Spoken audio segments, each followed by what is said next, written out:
4 decades back, on June 23, 1985, Air India Flight 182 took off from Canada on its way to London and finally India. While flying off the coast of Ireland, it exploded, killing all 329 on board, out of which 280 were Canadian citizens, though the majority of them were Indian origin. The 1985 Kanishka Bombing, also known as the Air India Flight 182 bombing, was an attack that remains one of the deadliest aviation terrorist incidents. The horrific bombing was orchestrated by Talwinder Singh Parmar. Now, this was at a time when the Khalistani movement was at its heights. Notably, Parmar was already wanted in India before he made the attack.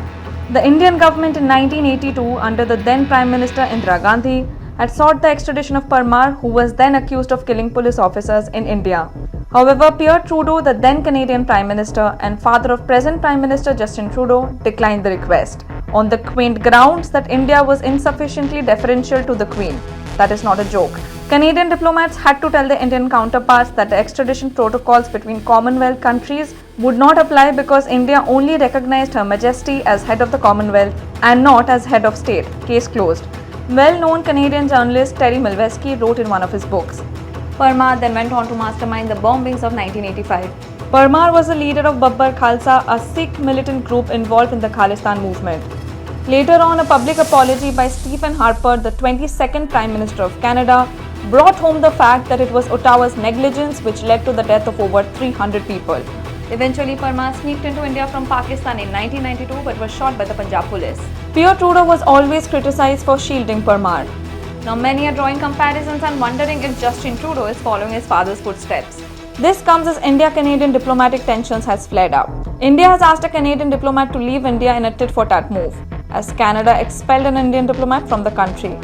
This reciprocal move was over Prime Minister Justin Trudeau's charge that India played a role in the killing of a Khalistani terrorist. Trudeau said his government had credible allegations that India's government may have had links in the killing of Harjeet Singh Nijjar. Over the past number of weeks, Canadian security agencies have been actively pursuing credible allegations of a potential link between agents of the government of India and the killing of a Canadian citizen, Harjeet Singh Nijjar. The Indian government rejected the allegations as absurd and motivated. हमने उनको request की है कि वो उनको खालिस्तानियों को space न दें, क्योंकि उनकी सोच जो है ये रैडिकल एक्सट्रीमिस्ट विचारधारा जो है वो ना हमारे लिए अच्छा है, ना उनके लिए है, ना हमारे रिश्तों के लिए. तो this exemplifies the already souring relationship between the two nations. Now, report says that India has suspended visa services for Canadian nationals.